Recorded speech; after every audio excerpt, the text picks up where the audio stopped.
그러셨구나. 네. 그러면 이제 다음으로 SF 장르를 넘어가겠는데요. 저희 패널 보시면 오늘 이 자리에 오신 이유가 여기 있습니다. 1999년생으로 이렇게 그 전시가 돼 있는데요. 이게 SF물이잖아요. 네. 근데 이제 그전에는 대서사물이나 이런 거를 주로 하셨는데 SF물로 넘어가신 뭐 특별한 계기가 있으신지.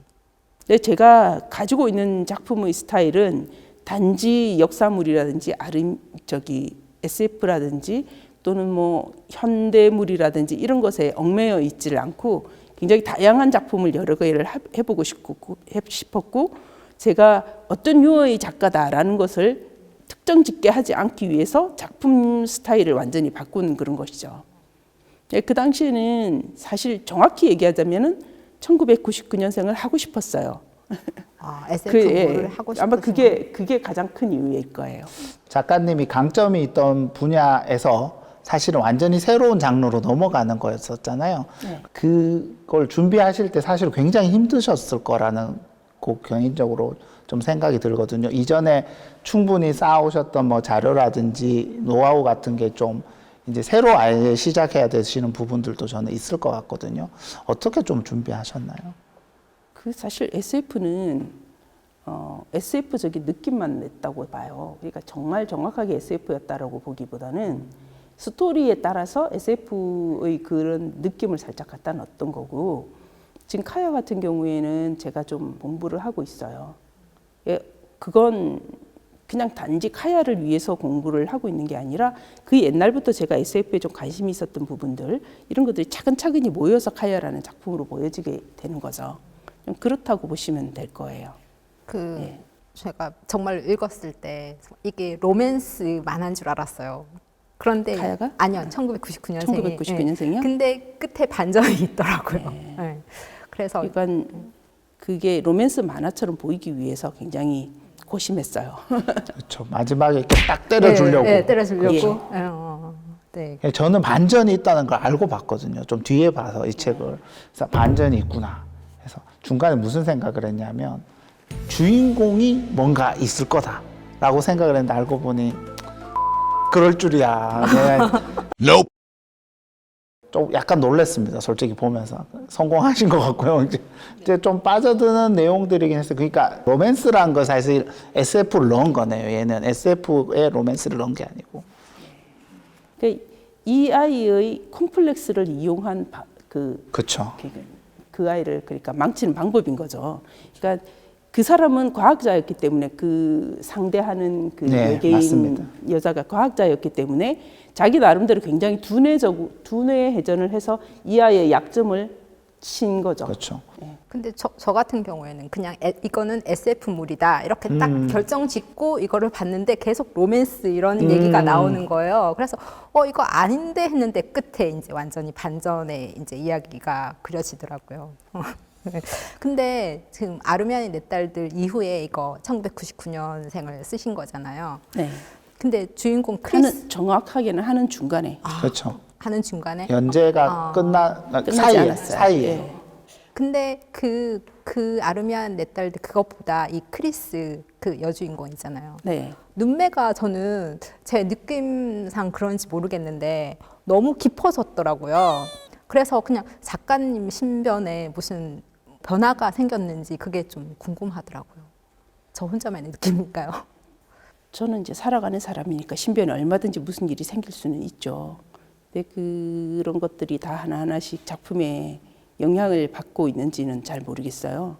단지 이제 그 당시는 그림체가 변하던 시기였어요. 그러니까 제가 되게 마음에 드는 작품을 그리기 시작하면은 거기에 따라서 확실히 좀 바뀌는 것 같아요. 이게 그림체라든지 또는 이런 느낌이라든지. 그러니까 작품이 하나가 그 세계가 또 달라져요. 그러면 저라는 작가가 있지만은 그 작가가 그 세계로 좀 많이 투영을 해서 그리게 되는 거죠. 아르미안의 딸들을 그렸으면 아르미안의 딸들에 많이 투영을 하고 리니지를 그렸으면 리니지에 많이 투영을 하고 그런 식으로 그 세계 틀에 맞춰서 생각을 하고 그 생활을 하고 이 사람들은 어떻게 생각했을 것이다 뭐 이런 생각을 하다 보면은 딱 그러니까 1999년생을 그릴 때는 그림체가 좀 바뀐 것 같아요. 그러니까 그 무렵이 1999년생 끝나고 아르미안을 다시 시작했을 때에 그때도 또 그림체가 좀 바뀌었었거든요. 네. 그냥 뭐 그림체가 바뀌는 변화 그 네. 시기라고 생각을 하면 되겠네요. 네네, 그런 거죠. 네. 사실 이게 에스퍼물, 그냥 우리 어릴 때는 그렇게 많이 불렀잖아요. 초능력자 물이었던 거잖아요. 근데 저기 보면 사실 중간중간에 그 좀 이게 배경이 2017년이었잖아요. 그때로는 굉장히 미래 얘기였는데 뭐 여러 가지 이제 구현되지 않았던 기술들이 나오는데 여기 물론 외계인의 기술이긴 합니다만 개인 비행기, 그죠? 그것도 나오고 그리고 슈퍼컴퓨터, 이제 AI로 무장된 그 녀석도 나오고 그리고 이제 초능력자들이 얘기하는 이제 뇌파로 우리가 흔히 얘기하는 텔레파시 보낸다라고 하잖아요. 막 이렇게 텔레파시 보낸다고 하는데 그런 것들을 이제 하시면서 이제 상당수는 2017년 정도 되면 또 구현될 거다라고 생각하시던 게 좀 있으셨나요? 그 이상이 구현될 거라고 생각하고 있었어요. 왜냐하면 제가 하던 그걸 그리던 때가 1989년이었어요.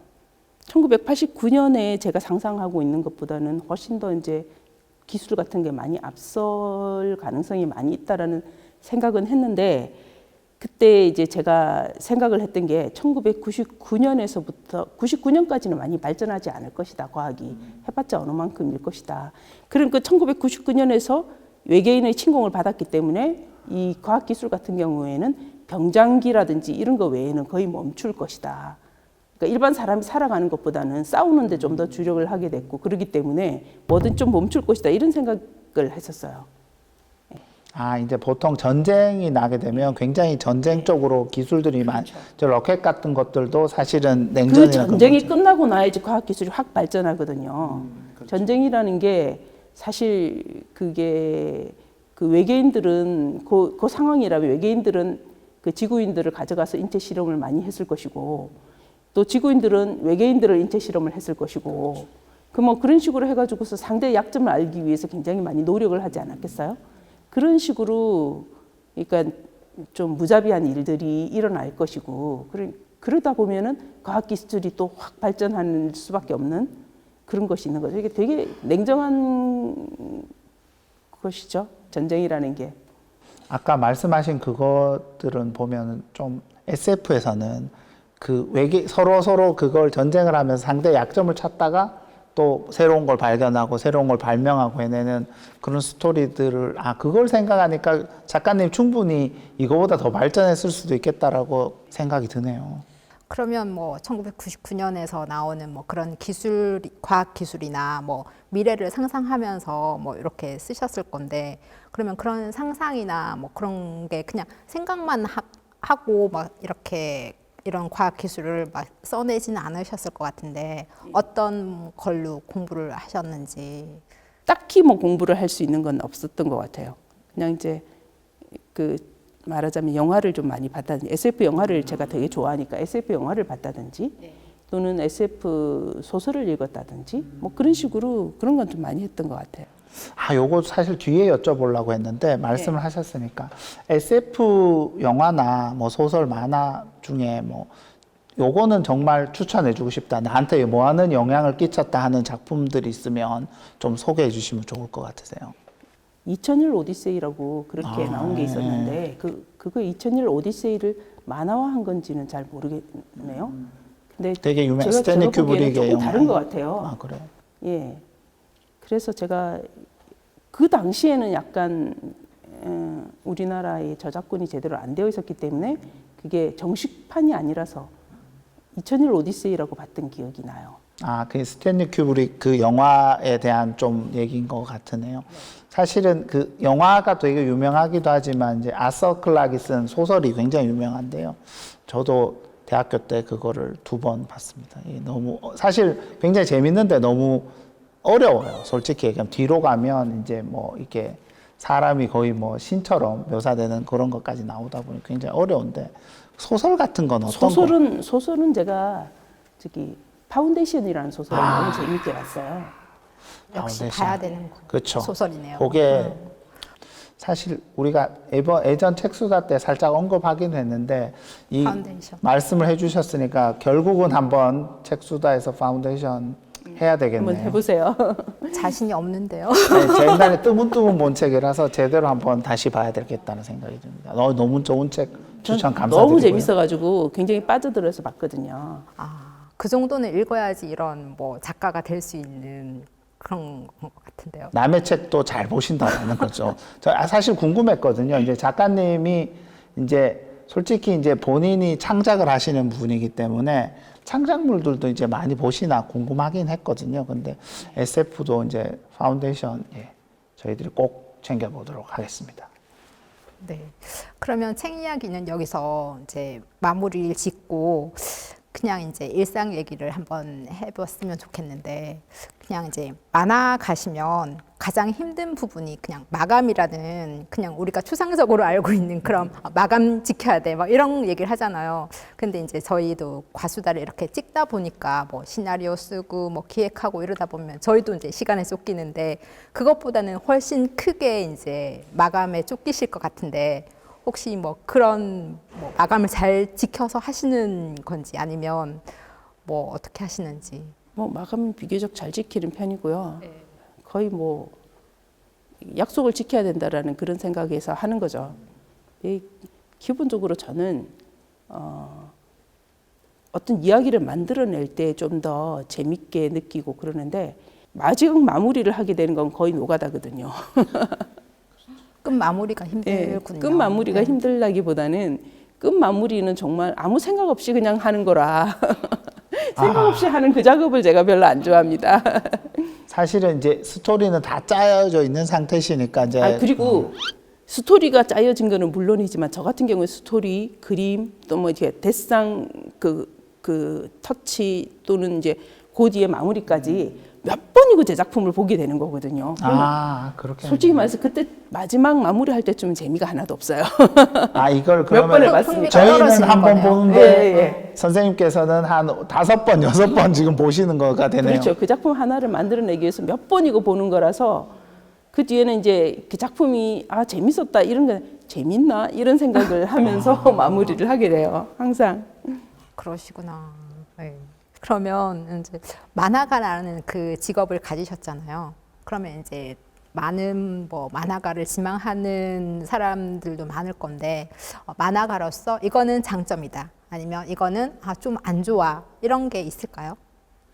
제가 생각을 하기에는 어떤 직업을 선택을 할 때 돈으로 요즘에 많이 생각을 하는 것 같아요. 근데 돈으로 생각을 하시면은 돈이 일정하게 벌리는 게 제일 좋아요. 그런데 이게 어떤 격에 짜여진 일만으로 만족할 수 없는 게 인간이거든요. 그러니까 뭔가 새로운 것을 하고 싶고, 뭔가 내가 보람찬 일을 하고 싶고, 내가 이걸 만들어서 굉장히 뿌듯한 그 한 작품을 완성을 시켜서 그 뿌듯한 거는 마치 산을 정복한 거하고 똑같은 그런 심정이라고 생각하거든요. 그러니까 이러한 감정을 느끼고 쾌감을 느끼실 분은 만화의 세계로 들어오시라. 근데 고생은 각오를 해야 된다. 산을 오르는 것이니만큼. 근데 이런 정도로 세상에 약간의 고뇌가 없이 살려고 한다면은 그거 자체가 그냥 너무 쉽게 돈을 벌려고 하는 거 아니냐.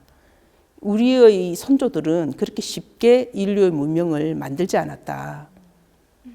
그러니까 그런 생각을 하면서 자기가 어떤 작품을 하나를 만들어내려고 할 때는 조금은 내가 이렇게 인생을 즐기고 싶다. 단지 그게 많은 돈을 버는 일이 아니더라도 너의 인생에 단 한 번쯤은 정말 작품이라 할 만한 것을 그려보라는 그런 충고를 해주고 싶어요. 마지막 질문이 되겠는데요. 오늘 출연하셨는데 뭐 독자들도 되게 기다리셨던 분들도 많으실 테고, 그런데 팬들이나 구독자분들께 인사 말씀이나 아니면 못다 하신 말씀을 여기서 한번 해주신다면. 제가 작품 수만큼 또 하고 싶은 얘기도 워낙 많아가지고 다 말씀드리지는 못하겠지만, 제가 작품 생활을 하면서 작가로서 보여드릴 수 있는 게 한계가 있습니다. 그러니까 앞으로도 작품을 많이 하겠지만은 모든 사람이 다 그리는 것의 작품을 하진 못해요. 그러니까 제가 작품을 할 때에 사람들이 이런 작품도 해주세요. 제가 특별히 특별히 많이 요구를 받았던 게 학원물도 해주세요. 이런 걸 굉장히 많이 받았었거든요. 그건 딴 사람이 그릴 거야. 난 내가 하고 싶은 걸 할 거야. 이렇게 얘기를 하거든요. 그러니까 제가 하고 싶은 작품들을 어떤 것인지 한번 봐주세요. 제가 드리고 싶은 얘기는 그것뿐입니다. 기대를 해주세요. 이거네요. 네. 이 작가님은 아까 시작가 굉장히 수비상관인데요. 자기가 하고 싶은 대로 해야 실력이 나오시는 분이신 것 같아요. 그 만화가 시작도 내가 너무나 하고 싶었기 근데 때문에 누구나 다 그런 거 아닐까요? 꼭 그렇진 않습니다. 저 같은 사람들은 채찍질을 맞아야 열심히 일을 하기도 하고요. 너무 슬프네요.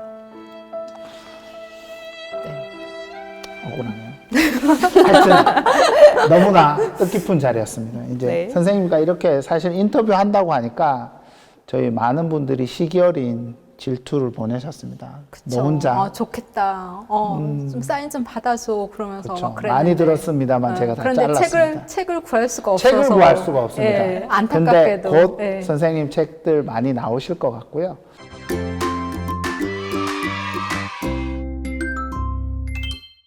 지금 연재하는 작품 보실 수가 있으니까 카야 연재하고 있습니다. 보시면 좋을 것 같고요. 오늘 좋은 말씀 감사드립니다.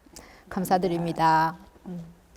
과학책 수다 특별 번외편 오늘 이 시간으로 마치겠고요. 저희는 다음 시간에 또 만나겠습니다. 안녕. 안녕.